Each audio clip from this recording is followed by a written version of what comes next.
যে যেখান থেকে মোর লগে যুক্ত হইবেন সবাইকে স্বাগতম শুভেচ্ছা। আশা করছি সকলেই ভালো আছেন, মুইও ভালো আছি। এই পেজ থেকে আমি এক্সের শিক্ষাসহ বিভিন্ন কথাবার্তা কই। তবে আজকেও কথাবার্তা কমু, তবে মোর লগে থাকবেন, কোথাও যাইবেন না, কমনেও যাইবেন না, মানে এককালে আমার লগেই থাকবেন। অর্থাৎ আপনারা যদি ভিডিওটা দেখে থাকেন তাহলে আপনারা লাইক শেয়ার কমেন্ট করবেন, তাহলে আমার খুব ভালো লাগবে, তাহলে উৎসাহ পাবো বলে বিশ্বাস করছি। গ্রামে একটা কথা কয়, গ্রামের কথাটা হচ্ছে এরকম যে তুই বেড়া ওর পিছিয়ে ঘুরিস না কইলাম, কিন্তু ঘুরিস না, তাহলে কী হবে, কয় তোরে কিন্তু শেষে মূলা ধরাই দেবে। মূলা যদি না বোঝেন তার ডৌজ্ঞ পাবে, কিন্তু হন তুই কিন্তু ওর পিছিয়ে ঘুরিস না কইলাম, ও কিন্তু এক্সের হয়তান কয় কী হয়েছে, কয় তোরা কিন্তু ডৌজ্ঞ পাবি, ওর পিছিয়ে ঘুরলে তুই ডৌজ্ঞ পাবি। ঠিকই ডৌজ্ঞ পাইছে। বেসরকারি শিক্ষকরা দীর্ঘদিন ধরে বিভিন্ন কথাবার্তা কইছে, বিভিন্ন জায়গায় আন্দোলন করছে, পরে বিভিন্ন নানান জনে নানান সময় কইছে এবারটা তোরা একটু থাম তোগুলো অনেক কিছু আছে বাজেটে। তো ইদানিং বাজেট মানে শেষ, বাজেটে শিক্ষকরা একদম রাইতে ঘুমায় না, খুশিতে গদগদ হয়ে গেছে, ওরা অনেক কিছু পাইবে, সেই হিসাবে কিন্তু তারা অনেক কিছুই পাইছে। এবার কী পাইছে, কয় ডুবে পাইছে, মানে মূলা সামনে দাঁড়াইয়ে সুন্দর মতো মোটামুটি কায়দায় একটা বাজেটও শেষ করে ফেলাইছে। তাহলে বাজেটে হ্যাঁ কিছু যে পায় নাই হ্যাঁ না, তাই একবারে একটা কথা কইছিল, যদিও কথাটা মানে একটু খারাপ শোনায়, তারপর একটু কইতে মন চায়, তাই আমি একটু কই যে একটা বেড়ায় একটা ছোট্ট কমাইয়া প্রত্যেক দিন বাজারে যাওয়ার পর বেড়াটা কইতে বেড়া মাথার মাইয়া করে মানে মোটামুটি ল্যাংটা লয়ে যাইতো। আর কইতেছে অমনু যে তুই যে ল্যাংটা লয়ে যাও, হ্যাঁ ঠিক বাজারে, কাও ছোটো মানুষের সাথে কিছু হয় না, কিছু তো হয়। তো এবার বিষয়টা হচ্ছে এরকম যে কিছু পাইবে না, কিছু তো পাইছে, কী পাইছে, ইএফটির মাধ্যমে টাকা পাইছে।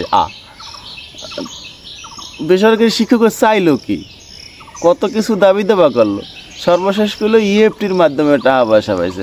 আরে এই সপ্তাহের যদি 10 তারিখে টাকা পায়, তাই আগামী মাসের 10 তারিখে তো 1 মাসই হয়। আর পহেলা প্রথম আউয়ালে যদি টাকা দেওয়া হয়, 2 টাকা দেওয়া হয়, তো লাভটা কি? বেসরকারি শিক্ষকরা চাইছে যে আমাকেও বাড়ি ভাড়া দিয়েন, তারপরে চিকিৎসা ভাতা বাড়ায় দিয়েন, বদলি ব্যবস্থা করেন, তারপরে যে সামনে যে ঈদ উৎসব থাকে এই ঈদ উৎসবটা ডাবল করে দিয়েন। কারণ বেসরকারি শিক্ষকরা যে ঈদ উৎসব যে পায় এত কম ঠা, এতে তো আসলে কোরবানি দিতে পারে না।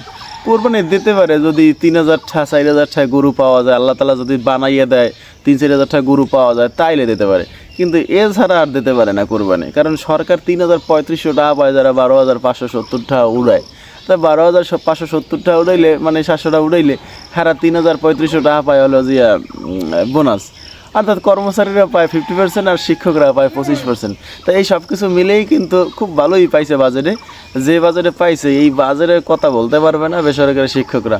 বেসরকারি শিক্ষকরা এক্সের খুশিতে আত্মহারা হয়ে গেছে, লাফায় সব জায়গায়, সব জায়গায় লাফাইয়ে পড়ে, ওরে লাফায়, ওরে খুশি, এক্সের খুশি। কি কয় ইএফটিতে তা পাইবে, ইএফটি পর্যন্ত একাল মাসের 30 তারিখে, একাল 1 তারিখে একাল ইলেকট্রিক ফান্ডের মধ্যে টাকাটা সাত করে ঢুকতে যাইবে।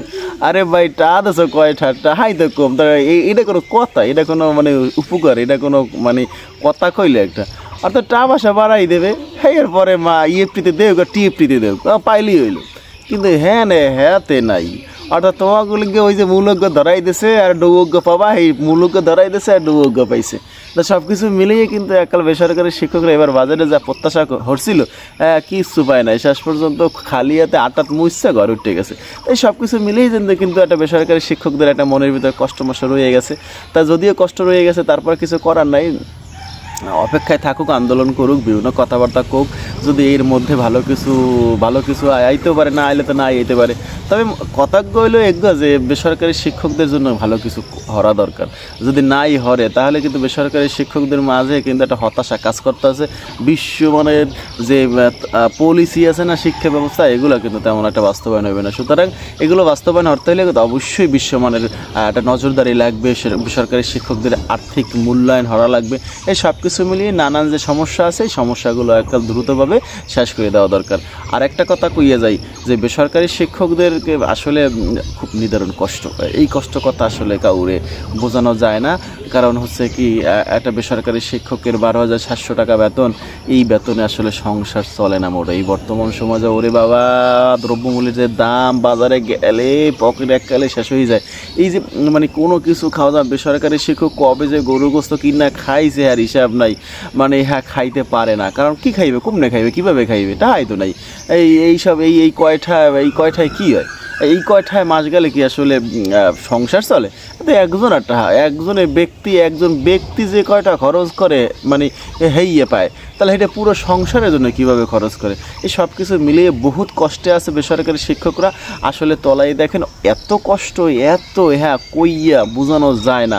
সুতরাং মানুষের লইগা যে দরদ বেসরকারি শিক্ষকের লেগে সেই দরদ দেখাইয়েন, একটু চিন্তা ভাবনা করেন বেসরকারি শিক্ষকের লেগে, দেখেন হেরা কিছু করতে পারে কি না। যদি হারা না করতে পারে তাহলে কিন্তু তাকে জীবনে আর ভালো মন্দ কিছু হইতেছে না। তাহলে মোর লগে থাকেন এই ভিডিও, মই এখন থেকে না ম্যাক্সিমাম থেকেই মূলত হচ্ছে এই শিক্ষা সহ নানা কথাবার্তা কই। আমরা যদি লগে থাকেন তাহলে বিভিন্ন নানান কথাবার্তা শুনতে পারবেন। তাহলে এই বিষয়ে আজকের মতো থাকি। আজকে কথা কইছে ইএফটি বাজেট নিয়ে মোটামুটি আলোচনা করবো না, পরবর্তীতে আলোচনা করবো না কোটা পদ্ধতি নিয়ে। তাই এমন লগে থাকেন, ভালো থাকেন, আসসালামু আলাইকুম।